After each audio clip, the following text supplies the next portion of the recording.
हरे कृष्णा, राधे राधे। आज इस वीडियो में जानेंगे आषाढ़ माह यानी जून के महीने में कब अमावस्या पड़ने जा रही है।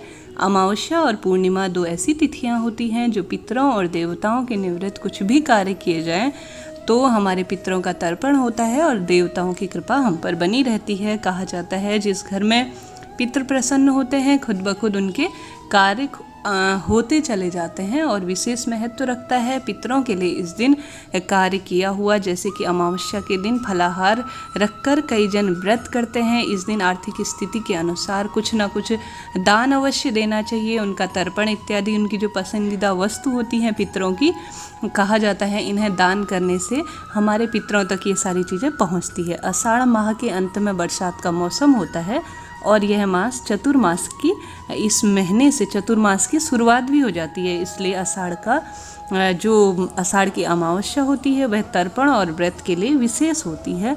इस दिन कुछ ना कुछ देवताओं पितरों के लिए जरूर दान या धर्म करना चाहिए। इस दिन जो पवित्र नदी और कुंड में स्नान करके तांबे के जो पात्र होते हैं उससे जल चढ़ाना, विशेष रूप से तिल डालकर, विशेष महत्व रखता है। और यथाशक्ति किसी भी गरीब को दान दक्षिणा अवश्य देना चाहिए, भले ही सूखा अनाज हो या आप बना के भी दे सकते हैं।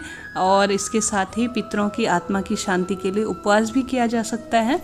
और कई तरह से बहुत सारे लोग इस दिन अपने अपने हिसाब से दान पुण्य अवश्य करते हैं। अब जानते हैं कि इस वर्ष कब है आषाढ़ पूर्णिमा। इस वर्ष 2021 में आषाढ़ पूर्णिमा 9 जुलाई के दिन यानी शुक्रवार को पड़ रही है।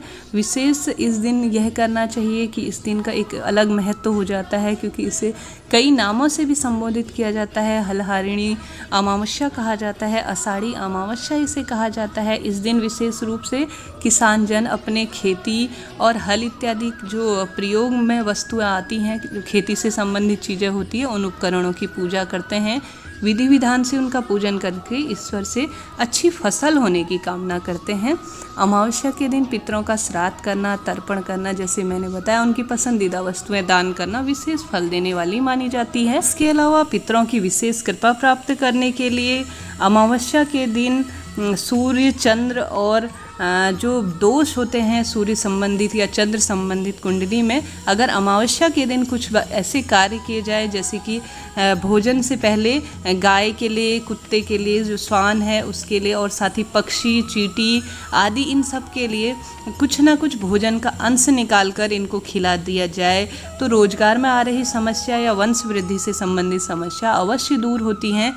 विशेष रूप से चींटियों को, कबूतरों को और गाय को और श्वान को इस दिन कुछ ना कुछ अमावस्या के दिन खिलाना चाहिए।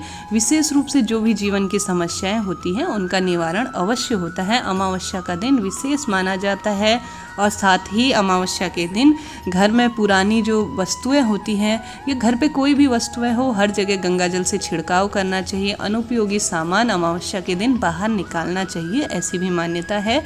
साथ ही पीपल के वृक्ष में पितरों का वास माना जाता है। इस दिन जरूर पितरों के निवृत्त काले तिल मिश्रित करके भगवान शिव को अर्पित करना चाहिए और साथ ही पीपल के वृक्ष का पूजन करना चाहिए और पीपल के वृक्ष में काले तिल मिश्रित जल अवश्य चढ़ाना चाहिए। वास्तु दोष के साथ साथ पितृदोष भी इससे समाप्त होता है, ऐसा माना जाता है। अमावस्या के दिन खीर बनाकर ब्राह्मणों को खिलाने से महान पुण्य की प्राप्ति होती है। जीवन में जो भी अस्थिरताएं चल रही होती हैं वह दूर होती हैं। इस दिन संध्या के समय पितरों के निवृत्त थोड़ा सा खीर बनाकर पीपल के वृक्ष के नीचे रखना चाहिए। ऐसा करने से आपके जीवन की कोई भी समस्या हो उसका निवारण अवश्य होगा। वीडियो आपके लिए यूजफुल रही हो तो चैनल को लाइक, शेयर और सब्सक्राइब जरूर करें। राधे राधे।